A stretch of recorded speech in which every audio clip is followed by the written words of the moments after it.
мектебінің 9 сынып оқушысымын. Еліміздің егемендігінің белгісі 25 қазан республика күнімен құттықтаймын. Мен Новостройка ауылы Ғабиден Мұстафин атындағы көшеде тұрамын.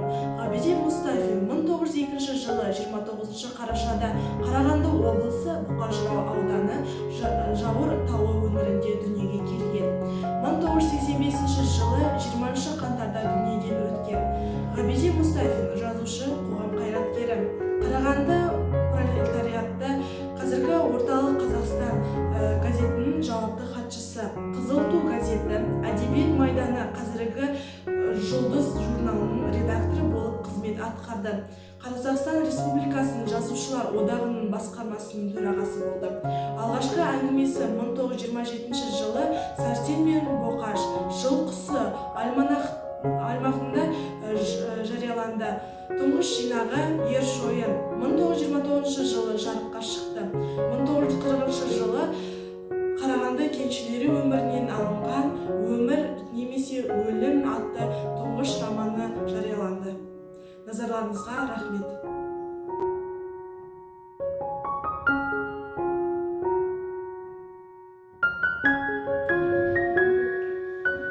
Мен Жүкенова Камила, Серік Төлеубекұлы Елкезек атындағы негізгі орта мектебінің 9 сынып оқушысы. 25 қазан республика күнімен баршаңызды құттықтаймын. Мен Новостройка ауылының Абай көшесінде тұрамын.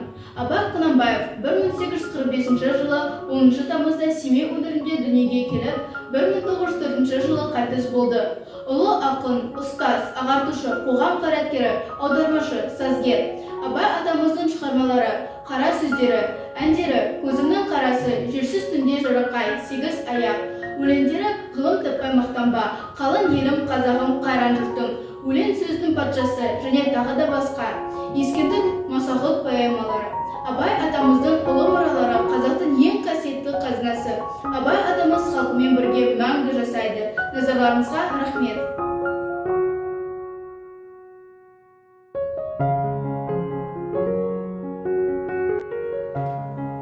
Мен Егізбаева Мөлдір, Серік Елкезек атындағы негізгі орта мектебінің 9 сынып оқушысымын. 25 қазан республика күні құтты болсын. Мен Новостройка ауылының Серік Елкезек көшесінде тұрамын. Тарихта ардагерлер асқан маған тек батылдық пен ерліктің ерен үлгісін көрсеткен қаһарман жерлесіміз Ауғанстан жерінде интернационалдық борышын атқарған Елкезеков Серік Төлеубекұлы 39.696 әскери бөлімшесінің жауынгері, көздеуші. Қарағанды облысы Мичурин ауданы Спас поселкесінде 1969 жылдың тамыз айында 12 жұлдызында дүниеге келген. Қазақ. Құрма орта мектебін бітірген, білімі орта. Армияға шақырылғанға дейін Тельма мамандандырылған шаруашылық бірлестігінде слесарь болып істеген. Совет армиясында Тельман аудандық әскери комиссариатының 1987 жылғы 26 қарашада шығарылған. 1987 жылдың қарашасынан 1988 жылдың мамырына дейін 39.696 оқу бөлімшесінің аға көздеуші мамандығы бойынша әскери дайындықтан өткен. 1986 жылдың маусымның айының 2 жұлдызында түнгі ұрыста ерлік пен жанқиярлық танытып қаза болған. Қаза болған соң жауынгерлік ерлігі үшін медаліне ұсынылды. Ол тұрған үйде мемориалдық тақта орнатылды. Қарағанды облысы Тельман ауданындағы Дубовка поселкесінде 1988 жылдың маусым айының 7 жұлдызында жерленді.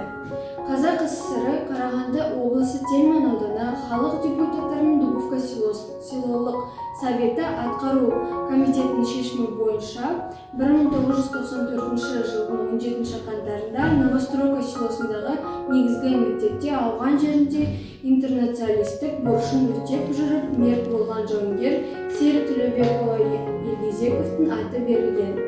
Осы мектепте білім нәріне сусындаған жас ұрпақ ағаларының ерлігін мақтан тұтады. Ер есімі ел есінде, әскерлік анттарын аяғына дейін абыроймен атқарып, сол жолға нағыз ерлерше қаза тапқан қайран боздақтар есімі мәңгілікке өшпейді. Ауғандық ардагер жауынгерлерді қадірлеп, құрметтеу біздің борышымыз. Назарларыңызға рахмет.